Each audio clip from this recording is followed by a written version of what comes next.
Australia has announced a new initiative aimed at strengthening its partnership with the Solomon Islands. On Friday, Prime Minister Anthony Albanese unveiled a plan to invest 190 million Australian dollars, 118 million US dollars, over 4 years to bolster the Royal Solomon Islands police force. This initiative will fund additional police forces, support training programs, and establish a police training centre in Honiara, the capital of the Solomon Islands. The move comes amid growing Chinese influence in the region, highlighted by a 2022 security agreement between Beijing and the Solomon Islands. Chinese law enforcement trainers are currently conducting programs alongside local police, which has raised concerns among Australia and its allies about China's long-term intentions in the South Pacific.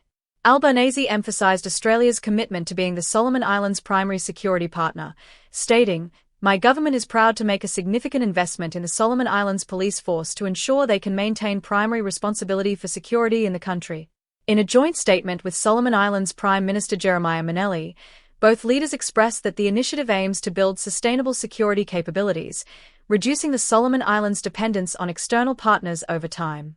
Despite the strengthened ties, Albanese refrained from commenting on whether the new arrangement would lead to the removal of Chinese security personnel from the Solomon Islands.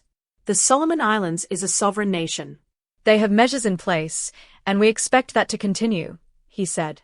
The presence of Chinese police trainers in the Solomon Islands has sparked concerns among analysts.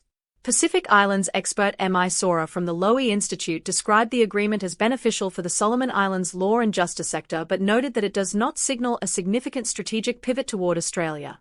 Furthermore, Chinese trainers have been providing surveillance equipment, raising questions about privacy and data security. Australia has been proactive in countering China's influence by forging new security agreements with Pacific neighbours such as Papua New Guinea, Tuvalu, and Nauru.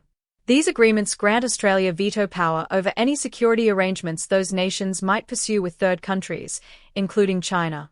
On the domestic front, discussions about a potential early federal election have gained momentum as Australia nears the end of the political year.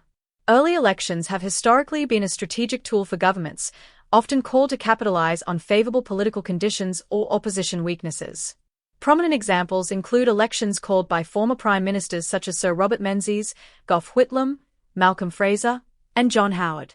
For instance, Kevin Rudd, who led the Labour Party to victory in 2007, hesitated to call an election in 2009 despite high approval ratings and momentum for climate action. This delay ultimately marked the beginning of challenges for his government. Today, calling an early election has become more complicated due to shifts in the political landscape.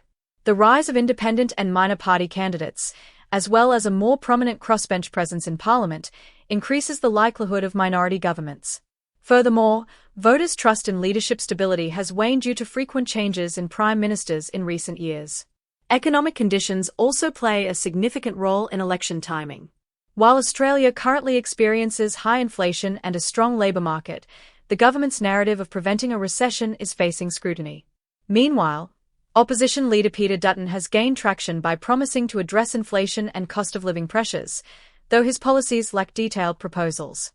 As we approach the election, whether in early 2024 or later in the year, both the government and the opposition face challenges in defining their visions for the country.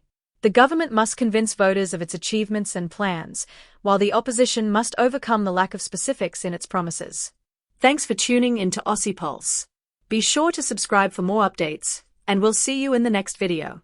Stay informed, Australia.